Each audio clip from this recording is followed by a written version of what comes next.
Hello, my name is Andrew Weber and I am a co-founder of Acreage Creations.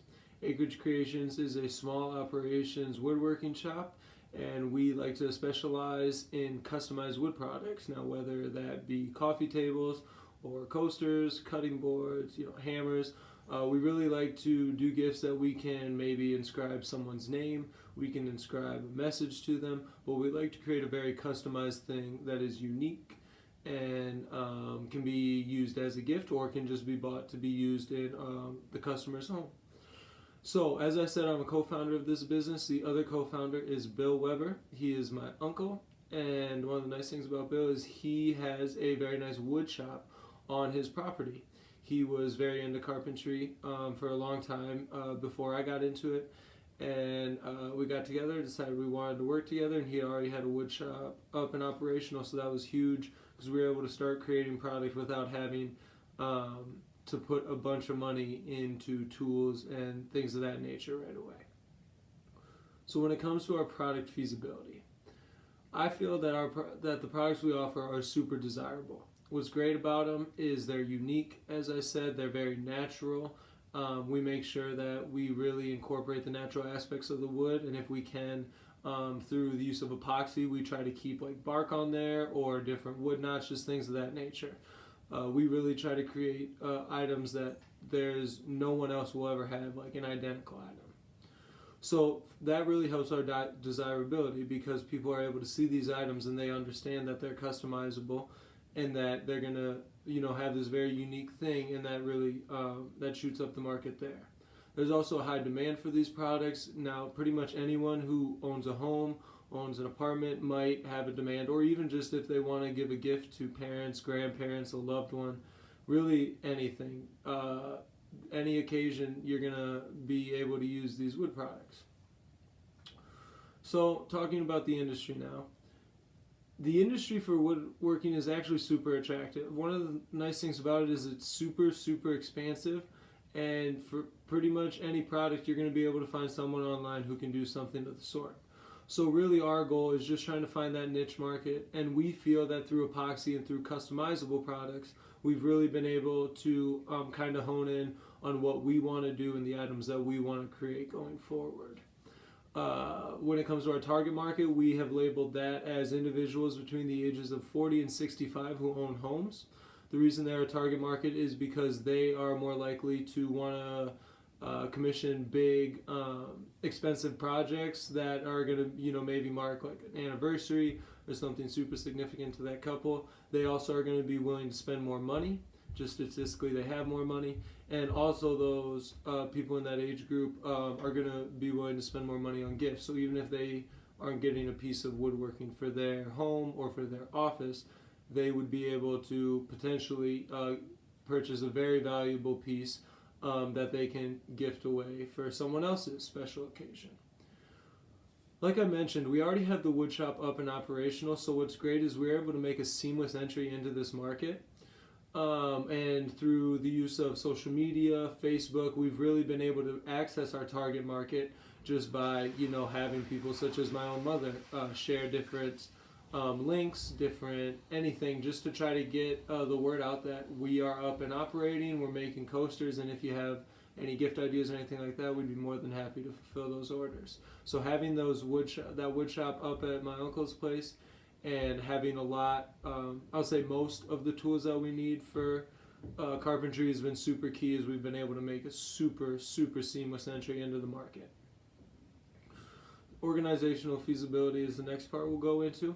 So obviously there is me and my Uncle Bill who do most of the work in the woodworking, but we also do have a management team. Just a couple guys we like to bounce our ideas off of and just where we want to go forward. So in that team also includes my grandpa, John Lamperts. He has over 30 years of entrepreneurship experience. He worked in ceramics, which obviously is very different than woodworking. However, you're still working with very fine, intricate items that are being sold to people, very similar to woodworking. Also a part of our management is another one of my uncles. His name is Dave Weber.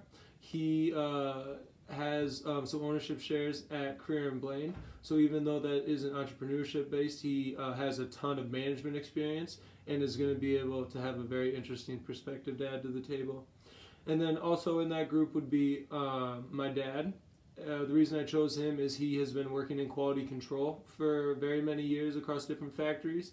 So even though he never had much of an aspiration to get into woodworking or things along those lines, he is great about quality control and making sure products are everything that they need to be. When it comes to resources, with our management team, we feel great about things. Like I said, we already have a ton of the tools available for purchase, and our plans is that we can create whatever items we're able to with our current tools, and as we create more and more projects to sell, we can turn some of that money into tools that will allow us to do even more interesting and larger scale products. So for the last part, the financial feasibility. So the total startup cash needed for this, right now, as I said, we've already made an entry into the market and we've already creating products. However, to put a price on it, we went with $500 as a total startup. This would allow us to just purchase some of the really bigger and fine quality slabs of wood that we could create really intricate tables with and things along those lines. It would also allow a few $100s just to go towards some extra tools or some of the things we go through quickly, like brushes for stain and epoxy.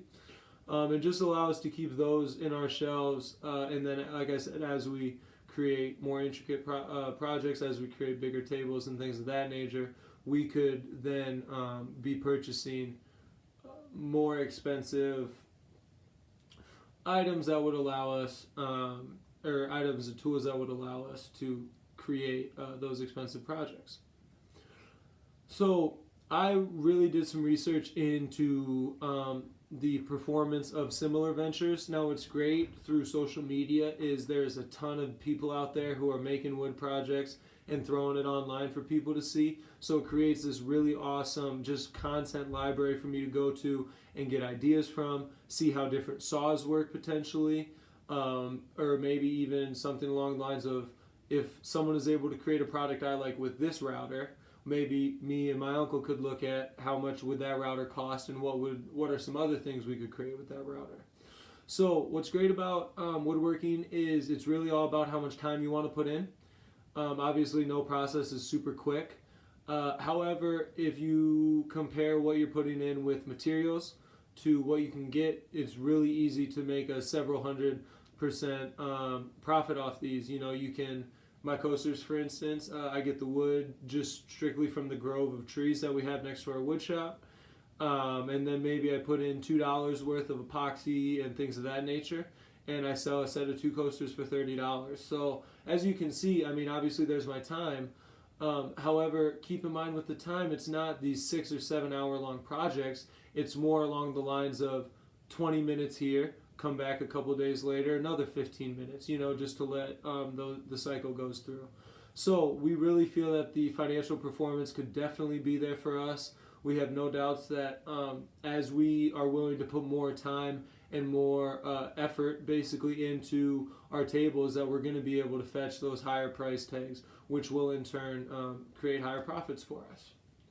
So overall, we feel we're in a great spot with Acreage Creations. We feel that we've been able to do well by making a seamless entry into the market.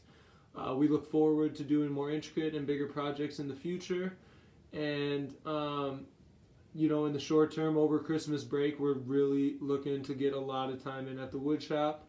My uncle will be able to have some time away from his job, and then I will have a break from traveling to Dakota Wesleyan, which will allow me to instead be spending those days there creating stuff and hopefully getting some more sales online.